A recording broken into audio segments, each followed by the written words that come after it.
some of you are not going to understand this video. Some of you, the light bulb's going to go off, and you're going to say, oh, I've never thought of that before. And then some of you, I'll go, oh yeah, I've known that for years. Well, before I get into my subject matter, let me read to you from Proverbs chapter 3. Just a few verses. Hang with me, folks, because I'm about to talk about something that I don't hear anybody talking about. And it's a, well, I'll get into it in a moment. But this relates to it, what I'm about to read to you. Happy is the man that finds wisdom, and the man that gets understanding. For the merchandise of it is better than the merchandise of silver, and the gain thereof than fine gold. She is more precious than rubies, and all the things thou canst desire are not to be compared unto her. Wisdom is not the same thing as academics. Academics are not necessarily wisdom, and wisdom is not necessarily academics. And our abilities in life, the talents that God gives us, the type of intelligence that God gives us, they're all different.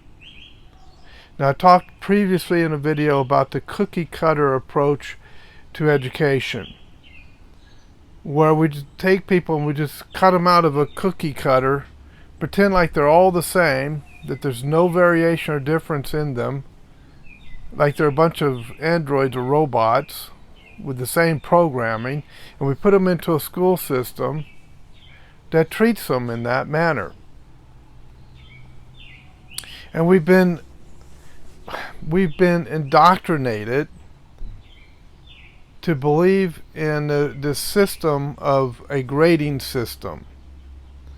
We had grades in school, which were very, very narrow in their scope. Very narrow in their scope when it comes to intelligence. If your type of intelligence was out here, outside of that academic grading system in school, then you were not considered to be a good student. You were not considered to be intelligent. Well, that's a lie right out of the pit of hell. It's very, very narrow, folks. There's all kinds of intelligence. There's all types of intelligence that this academic grading system in school doesn't even detect on its radar. And then they put us into the financial world, and our broke finance professor or our broke finance teacher teaches us how to stay in debt all of our life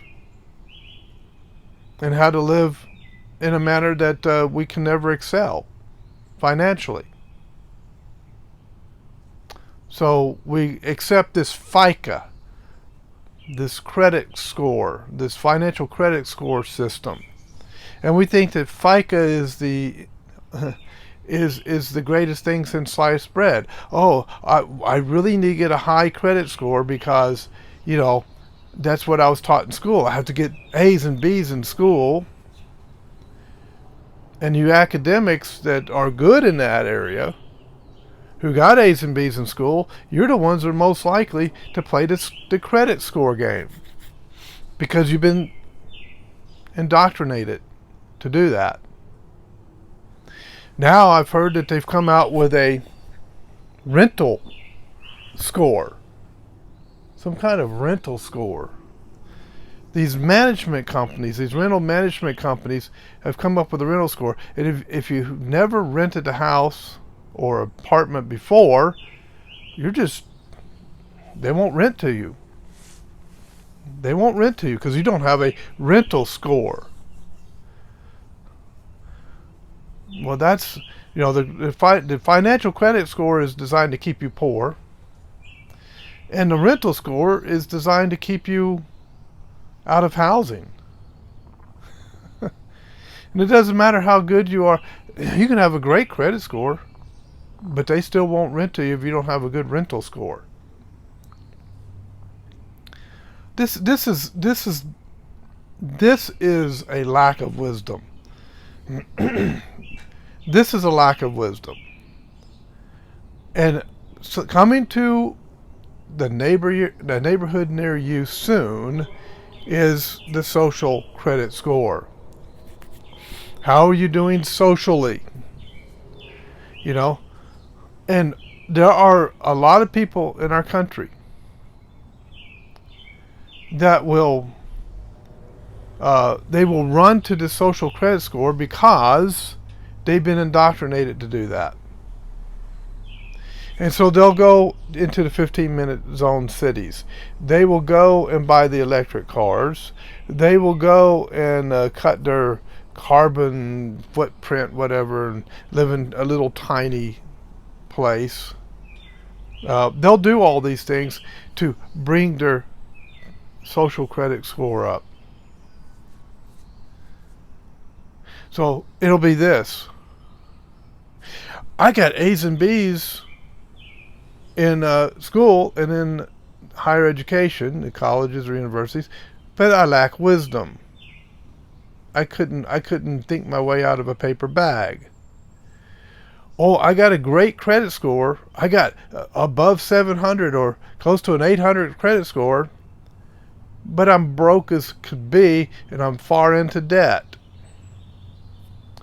Oh, I got a what was the other? Oh, I got a great rental score, but I can't pay my rent because I lack wisdom when it comes to finances, and I'm deep into debt because, I have a 750 credit score, and I had to go deep into debt to get it, and now I'm broke, and I can barely make my rent payment.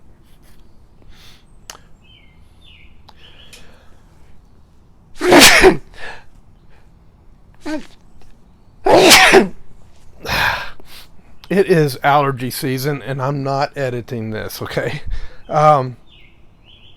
Oh, I got a great social credit score, but I will never, ever own a nice home, a yard.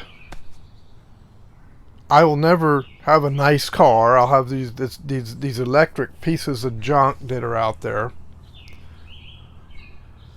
And this is how I'll live my life. Live my life chasing scores, these artificial scores that people I don't even know or have never even met put into place in society and told me that I have to work hard to get good scores while I'm broke. I'm living like a pauper, and I can barely make my rent. Can we go down the line? This is not wisdom. When it comes to the academic thing, this is probably the one that's the hardest for folks to understand.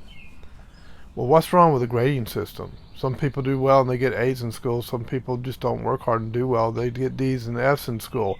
The A people are harder workers, and they're smarter and they're more intelligent. They're better than the other people. That's not true, folks. That's a lie. I'm going to bring this down just a slight bit. That's a lie. Absolute lie right out of the pit of hell. Okay? It's a very, very narrow scoring system. It only measures one thing: academic intelligence.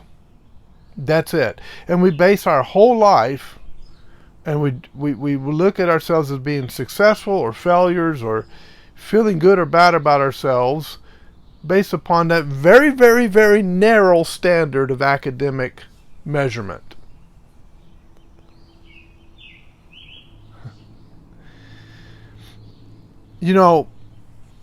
People have different types of intelligence, but these other types of intelligence are not measured. There are people that are very, very good at this and very narrow academic standard that the schools have set, but they're not good with relationships. And they get out of school and they have their PhD and they're really smart, but they've been married and divorced 3 times. They don't have good relationships with their kids. Well, where does that get you? These are the same people. I'm not saying this is true of all people that have PhDs. It's not. But what I'm trying to explain to you is that there are different types of intelligence. There are people that come out, these Ivy Leaguers that come out of school, and they let them go into politics,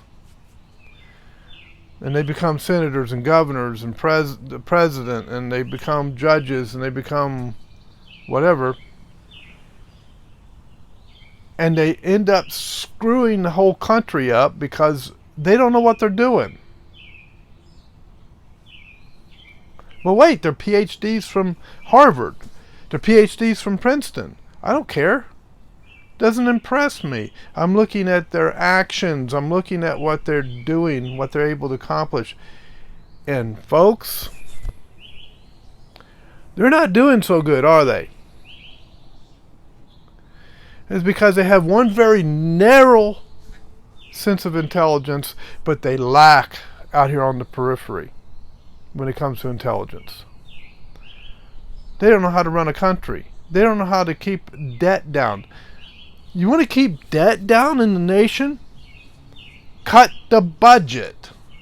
That's what the rest of us have to do. But they can't seem to get that concept in their head. You know why? Because they bought into the credit score system.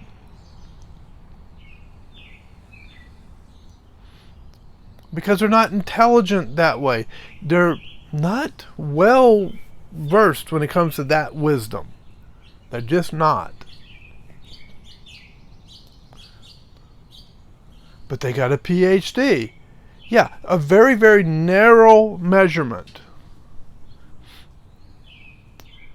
When I have a problem with my transmission in my car, I don't go to a PhD finance professor for him to fix it. I go to someone who knows how to repair or replace a transmission.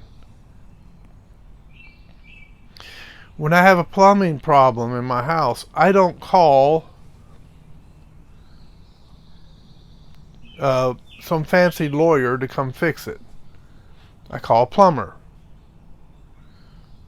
If electrical things start glitching in my house, I call an electrician. And that electrician may not have gotten the greatest grades in that very narrow academic system. He might have been a C-D student, but he can fix the electrical problem in my house. It's a different type of intelligence, a different type of talent that God has given him.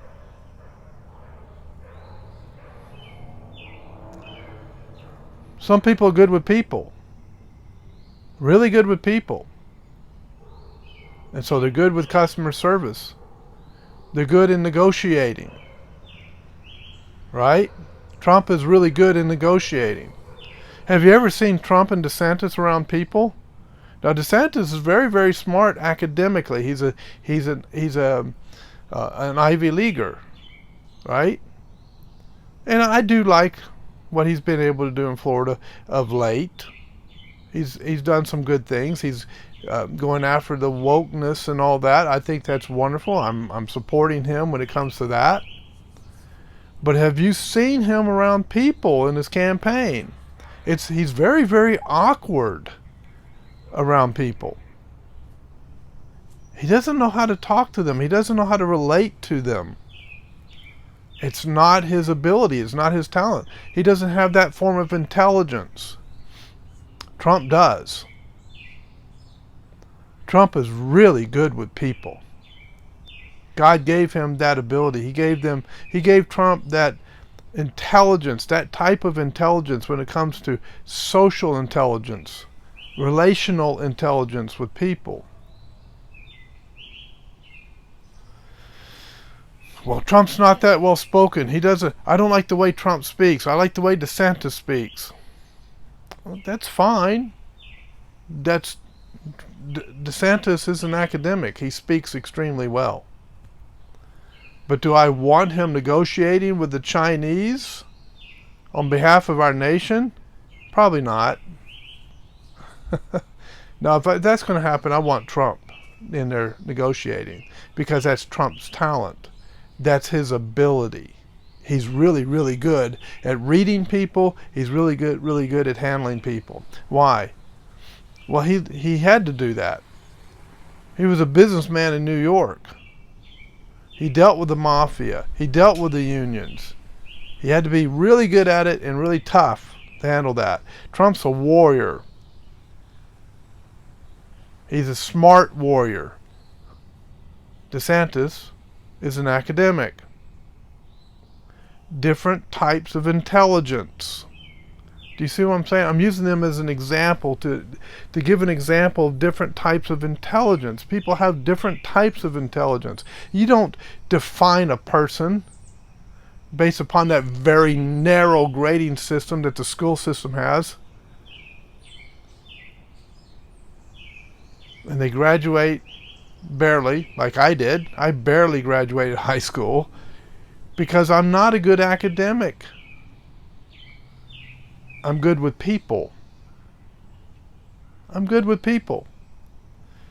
You want someone to go visit your relative in the hospital that's suffering very difficult days, you want me to go visit them because I'm very good with that. You don't want your PhD philosophy professor that is awkward with people. You want to learn philosophy, you go to him. You want somebody to lead a Bible study, I'm your guy. I can handle that Bible. But you don't go to the electrician to run a men's ministry or Bible study. You go to him to have your electrical fixed. When somebody comes in to fix my house, I'm always telling them, I appreciate your talent. I appreciate what you're capable of doing. I'm not any good at it. Don't ask me to repair plumbing or to, get under the hood of my car and, replace something in the engine compartment. I've watched the videos. I understand how engines work. I know what the different parts are, but hands-on, actually repairing it. Have you ever watched Vice Grip Garage? He has some real talent when it comes to dealing with old cars that haven't ran in 10 years and getting them up on the road and having them run. That's a different type of intelligence than what I have. Do you see what I'm saying? But he probably doesn't want to go do what I do at the church. And he probably doesn't want to go and relate to people in a way that I have. I'm very, very good at relating to people. So that's just how God made me. He didn't make me. I'm not a good mathematician. I'm not a good scientist. I study those things on my own because I do want to know more about them.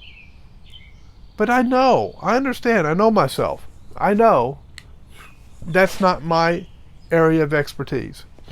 That's not the intelligence that God gave me.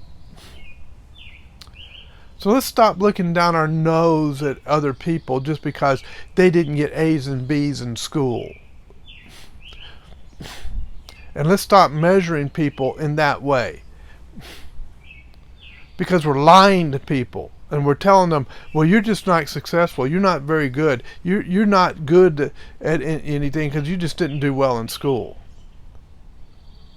I'll say it again. That's a lie right out of the pit of hell.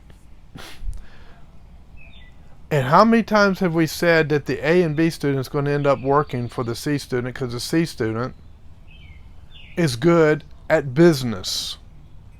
And doesn't have to get an MBA from Harvard to be good at it. The MBA from Harvard ends up working for the C and D student out of high school that started a business, was very successful with it, and he ends up hiring the MBA from Harvard to work for him. So let's stop measuring each other based upon academic intelligence. It's a false measure. Wisdom is very, very important. And God gave us wisdom right here. Now, some are going to be better at wisdom than others. But all of us can exercise some wisdom.